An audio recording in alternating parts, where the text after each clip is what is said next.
अस्सलामुअलैकुम। आबाब अज़ी वकार, मैं हूं प्रोफेसर खिज़र अब्बास और आप देख रहे हैं मेरा YouTube channel professor Khizar Abbas.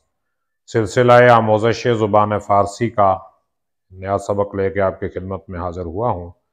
इस सबक में हम फ़ारसी ग्रामर करेंगे और मैंने फ़ैसला किया है कि एक दिन फ़ारसी ग्रामर का और एक दिन फ़ारसी बोल चाल का, ताकि दोनों चीज़ें जो हैं अच्छी तरह रासिख हो जाएं। तो आज हम पढ़ेंगे फ़ेल माज़ी करीब का मजहूल सीगा। फ़ेल माज़ी करीब जैसा कि हम जानते हैं, जिसको इंग्लिश में हम प्रेजेंट परफेक्ट टेंस कहते हैं, यानी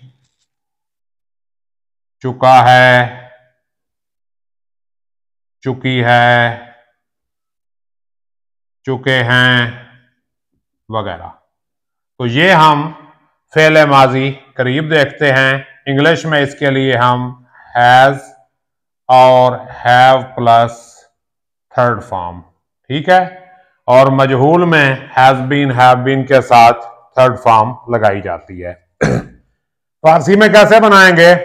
फारसी में फ़ेल माज़ी करीब का जो मारूफ सीगा है, उसके दरमियान शुदा का इजाफा करने से फ़ेल माज़ी करीब मजहूल बन जाएगा। शुदा का इजाफा करने से फ़ेल माज़ी करीब मजहूल बन जाएगा। जैसे आवर्दा शुदा अस्त, बस्ता शुदा अम और खुर्दा शुदाई। आवर्दे शुदे अस्त, बस्ते शुदे अम, खुर्दे शुदे ई, यानी शुदा के साथ हम बनाएंगे, हे लगा देंगे। अब इसकी गर्दान मुलायजा फरमाएं जरा।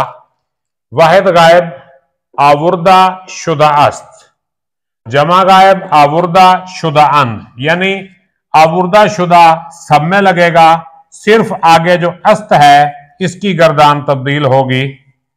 इसके मुताबिक फेल के मुताबिक जो है ये तब्दील होगी। देखें, आवर्दा शुदा अस्त वाहिद गायब के लिए मुज़क्कर मुअन्नस सेम सेम होता है। जमा गायब में क्या होगा? आवर्दा शुदा अंद। और वाहिद हाजिर में क्या होगा?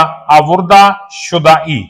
और जमा हाजिर में क्या होगा? आवर्दा शुदाईद, शुदाईद, आवर्दा शुदाईद। और वाहिद मुतकल्लम में क्या होगा अपने लिए? आवर्दा शुदाअम। और जमा मुतकल्लम में क्या होगा? आवर्दा शुदाइम। उम्मीद है आपको इस बात की समझ आई होगी। अगर किसी बात की समझ ना आए तो कमेंट करके पूछिएगा, मैं इंशाअल्लाह आपको जवाब दूंगा। अगला सबक हमारा फिर फारसी बोलचाल का होगा। तब तक के लिए मुझे इजाजत दीजिए। अल्लाह हाफ़िज़।